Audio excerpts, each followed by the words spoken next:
হয় নাই, পচা হয়েছে। কারণ আমি বাসায় আসার পরে অনেক অনেক কমপ্লেন করি, কারণ কমপ্লেন করার মতো অনেক কাজ করে আমার জামাই। তো এইটুক কাজবন নিয়েই আমি বারবার ফোকাস করতেছি আর বারবার ভিডিও করতেছি। তো আশেপাশে অনেকেই আসতেছিল, দেখলাম যে এইটুক কাশবন দেখেই সবাই ছুটে আসতেছিল। তো আমরা এই জায়গায় বসে না এত ভাল লাগছে, মনে হয় যে আমি এখানেই বসে থাকি আর এইখানেই দৌড়াদৌড়ি করি, ছোটাছুটি করি। আমার না একদম ঘাসের উপরে বইসা থাকা এবং শুয়ে আকাশের দিকে তাকায় থাকা না, এইটা আমার অনেক পছন্দ।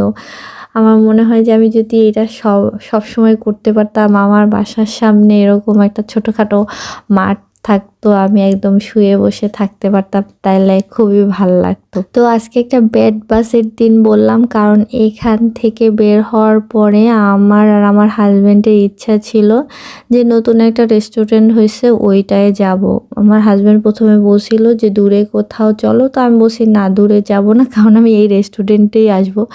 বাট এইখানে আসার পরে দেখলাম প্রচণ্ড ভিড়, দাঁড়ানোর মতো স্পেস নাই, তাই কি আবার বের হয়ে চলে আসলাম। তো আর একটা রেস্টুরেন্টে আসছি, এখানে বসে আছি, টুকিটাকি একটু খাবো, অর্ডার করেছি, কিন্তু অর্ডার আসতে আসতে দেরি হইতেছে, লেট হইতেছে। আমি এখানে ফোনটা অন করে, ক্যামেরা অন করে একটু ভিডিও করতেছি, আর আমার জামাই ওইদিকে মনে হয় পাশে বসে গেম খেলতেছে, ফোন গুতাইতেছে। তো এই তো চলে আসছে আমার খাবার, তারটা এখনও আসে নাই, কারণ সে দুপুরে নাকি তেমন বেশি কিছু খায় নাই, তাই আমি তার জন্য রাইস বল অর্ডার করেছি। আর আমি নিয়েছিলাম নাচোসের মতো একটা কি জানো, এটার নাম মনে নেই আমার। আর আমরা ফুড কিংয়ে আসছি, হ্যাঁ মনে হয় এটা ফুড কিংয়ে, আমার রেস্টুরেন্টের নামও মনে থাকে না। তো এইটাও অনেক মজা ছিল, এটা অনেক মজা ছিল, আমার জামাইয়ের এটা মজা না, কারণ রাইসটা থেকে না কেমন যেন একটা গন্ধ আসতেছিল। তো আমার জামাই আবার অবজেকশন দেয় নাই, আমি বলছি অবশ্যই অবজেকশন ওইভাবে না দিলেও ওদেরকে একটু বলে যাবো যে রাইসটা দিয়ে একটু কেমন যেন ফ্লেভার আসতেছিল, একটু মানে একটু মনে হচ্ছিল অনেক আগের রাইসটার ফ্লেভার ভালো আসতেছিল না।